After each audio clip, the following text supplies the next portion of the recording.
yourself. On immigration, the Trump administration has decided to pull back its policy a little bit. They are pausing raids on farms, hotels, and restaurants.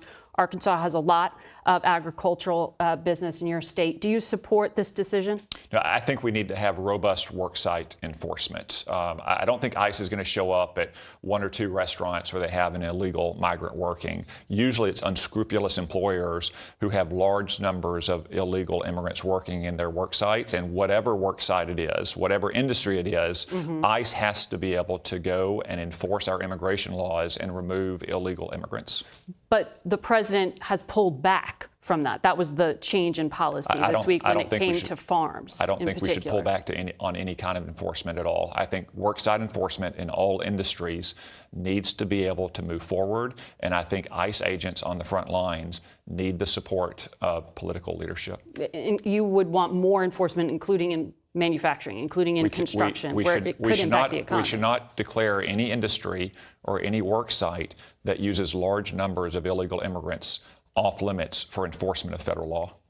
I also want to ask you about the enforcement to date. As you know, there has been outcry. We've seen protests across the country because of the enforcement policies.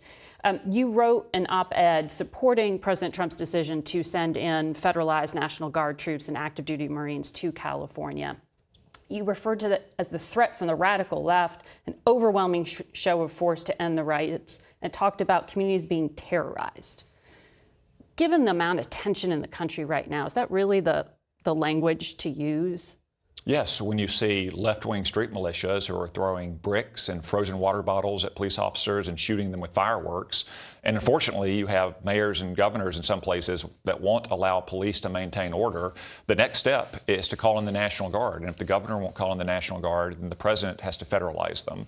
We always hope that the local police are allowed to do their job and have sufficient numbers to do their job to maintain order and protect innocent life and property. But if they can't or they're not allowed to, the National Guard has to be on scene to restore civil order. LAPD says they were handling when things turned violent yesterday.